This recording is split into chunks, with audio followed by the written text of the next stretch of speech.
Señor Balseiro, escoitando a vostede, parece que o Partido Popular no Goberno do Estado nunca vetou a transferencia da AP9 a Galiza. Parece que a señora Ana Pastor non a vetou desde a mesa do Congreso. A verdade é que a memoria é frágil, pero a hemeroteca e os diarios de sesións non deixan ningún lugar a dúbida. O 18 de agosto de 2023, o día seguinte de constituirse esta Cámara, tiña que estar libre de peaxe, rematada a concesión da AP9, 18 de agosto de 2023. A única razón pola que non foi así é a prórroga ilegal da concesión que decidiu o Goberno do Partido Popular presidido polo señor Aznar. Ese que cando pode facer fai.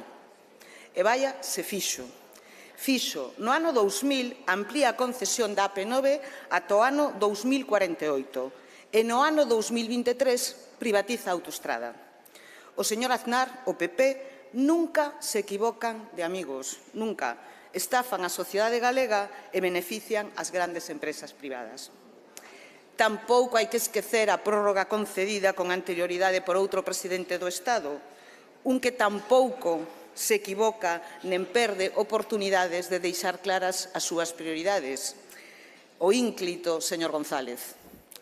A ampliación da concesión da AP9 e a súa posterior privatización é un exemplo de manual de corrupción e estafa publicada no BOE.